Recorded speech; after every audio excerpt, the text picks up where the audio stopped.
Friends, इस channel में आपका हार्दिक स्वागत अभिनंदन है। फ्रेंड्स, इस वीडियो में हम यूएन पोर्टल पे आने वाली एक नई समस्या के बारे में जानेंगे, क्यों आ रहा है और इसका सलूशन क्या है।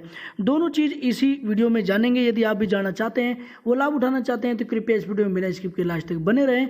इससे आपको काफ़ी ज़्यादा हेल्प मिलने वाला है। सबसे पहले हम अपने यूनिफाइड पोर्टल पर सफलतापूर्वक लॉगिन हो जाएंगे। उसके बाद फ्रेंड्स, यहाँ पे हम अपने सर्विस हिस्ट्री को चेक कर लेंगे कि ये जो एम्प्लॉय इन्होंने कितनी कंपनियों में काम किया हुआ है। तो आप देख सकते हैं इसमें काफ़ी सारे कंपनियों में इन्होंने काम किया हुआ है। जितनी कंपनियों में काम किया है वो सारा डिटेल यहाँ शो हो जाएगा। फिलहाल में यहाँ पे 3 कंपनियों में शो हो रहा है। अब फ्रेंड्स, यहाँ पे हम चेक कर लेते हैं कि इनका जो भी पीएफ का पासबुक है उसमें बैलेंस है और किस टाइप का है, क्या इन्होंने फाइनल सेटलमेंट कर लिया है। जैसे काफ़ी लोगों के क्वेश्चंस होते हैं, सर अब मेरा फाइनल सेटलमेंट हो गया है फिर भी पैसे आ गए हैं, बच गए हैं किसी भी तरीके के। शायद ऐसा है कि जैसे कभी कभी होता है कि पिछली कंपनी का आपने पैसा ट्रांसफ़र किया हुआ है और वो अभी तक ट्रांसफ़र नहीं होता है और उसके बीच में ही आप फुल एंड फाइनल कर लेते हैं, तो ये अक्सर समस्या आती है। तो फ्रेंड्स, यहाँ पे जानेंगे कि कैसे आपको करना है। तो यहाँ पे देखिए, ये हम पे ये पासबुक पे आ चुके हैं। अब यहाँ पे तीनों मेंबर आईडी देख लेते हैं। पहला मेंबर आईडी देखेंगे तो यहाँ पे आप देख सकते हैं कि व्यू पासबुक देखेंगे तो व्यू पासबुक में आपको देखने को मिला 0 रुपये, कुछ पैसे हैं नहीं, सब कुछ ट्रांसफर आपने कर लिया है। क्लेम स्टेटस यदि आप चेक करना चाहें तो आप देख सकते हैं। तो यहाँ पे आप देख सकते हैं कि जो फॉर्म नंबर 13 होता है ये बिल्कुल आउट हो चुका है, ट्रांसफर आउट आपने कर लिया है। देखिए, ट्रांसफर आउट, ट्रांसफर इन 2 टाइप के क्लेम होते हैं। तो ट्रांसफर आउट यानी कि इससे, इस पासबुक से, इस मेंबर आईडी से आप पैसे निकाल रहे हो। ट्रांसफर इन का मतलब ये है जिसमें आप ट्रांसफर कर रहे हो। तो फ्रेंड्स, इसके लिए ऑलरेडी मैं डीपली वीडियो बनाया हुआ है कि कैसे आप पैसे ट्रांसफर करते हैं। फिलहाल में हम देख लेते हैं कि ये ट्रांसफर आउट हो गया, इसलिए 0 है, पैसे है ही नहीं इसमें। अब उसके बाद जो दूसरी कंपनी है उसमें हम चेक कर लेते हैं। इसमें भी आप पीएफ पासबुक भी चेक कर सकते हो। वैसे यहाँ पे 0 सब कुछ दिखा रहा है क्योंकि पैसे तो है ही नहीं, आपने निकाल लिया सारा।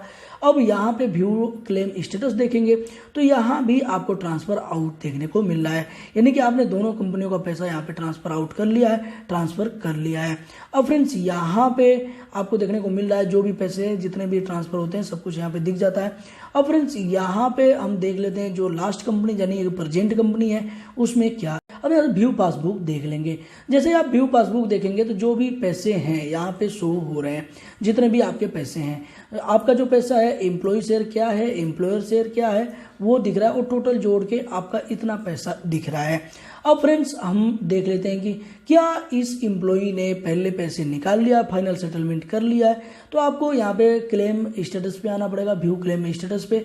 तो आपको देखने को मिल रहा है कि इन्होंने फॉर्म नंबर 19 फिल कर लिया है, जो कि इन्होंने फॉर्म नंबर 19 फिल किया था 31 मई 2020 को। इनका सारा पैसा सेटल हो चुका है। फिर भी देखिए, फॉर्म नंबर 19 जैसे ही सेटल होता है तो ये आपका जो पैसा है ना वो 0 हो जाना चाहिए, क्योंकि जो फॉर्म नंबर 19 सेटल होता है उसमें कोई भी पैसे का अमाउंट नहीं एंटर करना होता है।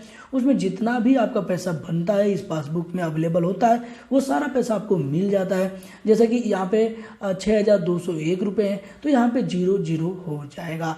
अभी यहाँ पे 0 नहीं है और इन्होंने क्लेम सेटल भी कर लिया है, इनका पैसा भी सेटल हो गया है। इसका मतलब ये है कि कहीं ना कहीं इनका जो सेटल होने के बाद पैसा आया हुआ है। अब चाहे वो पुरानी कंपनी, किसी पुरानी कंपनी का पैसा आया हो या फिर आपके एम्प्लॉयर ने ही किसी तरीके से जमा कराया हो। हालांकि डेट ऑफ एग्जिट के बाद भी जमा हो जाते हैं पैसे। मैंने इसका ऑलरेडी डीपली वीडियो बनाया हुआ है, आप जानना चाहते हो तो देख सकते हैं। तो अब ये पैसे तो आपके बचे हुए हैं और फाइनल सेटलमेंट हो भी गया है। तो अब आपको पैसे कैसे निकालना है, 2 तरीके मैं आपको बताऊंगा।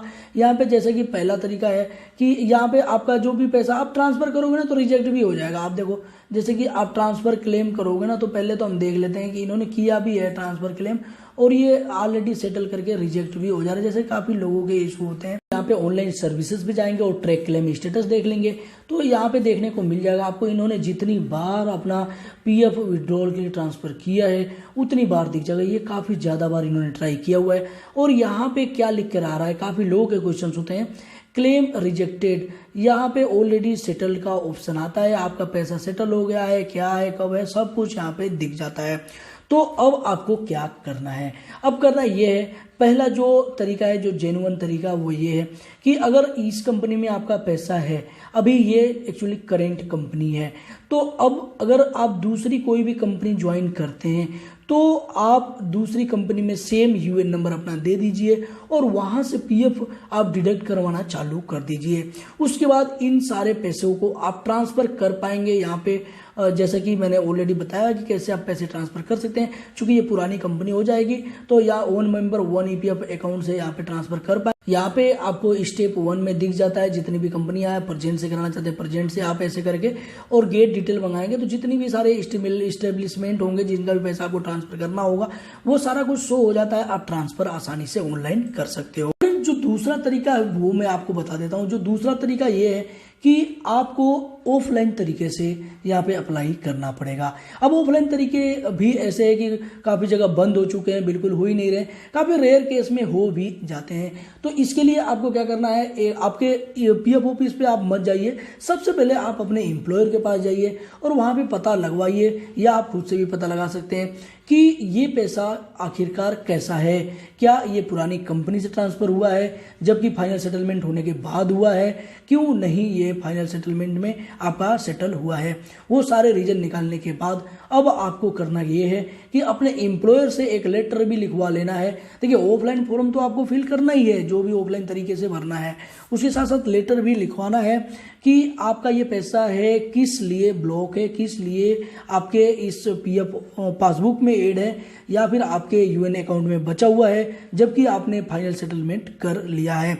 सारा रीजन लिखने के बाद अपने जो भी एम्प्लॉयर है उसका भी सिग्नेचर वगैरह होना चाहिए, आपका भी होना चाहिए। कुछ डॉक्यूमेंट्स आप रिलेटेड सबमिट कर दीजिए, आधार कार्ड पैन कार्ड भी सबमिट कर दीजिए। उसके बाद आप अपने रिलेटेड आप अपने पीएफ ऑफिस पे जाइए और वहाँ पे कंसर्न डिपार्टमेंट से संपर्क कीजिए और उनसे रिक्वेस्ट कीजिए, आपका जो पैसा है वो निकल आएगा।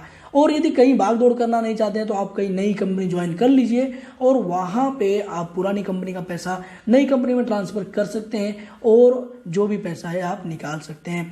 और काफ़ी लोग जो लोग ऐसे हैं जो कि अभी ऐसा नहीं गलती किए हुए हैं या फिर जो गलती कर चुके हैं, मैं उन लोगों को ये बताना चाहूँगा कि आप इस वीडियो को शेयर कीजिए और उन लोगों से ये चीज़ बताइए, इन्फॉर्मेशन शेयर कीजिए कि काफ़ी ज़्यादा प्रॉब्लम होती है।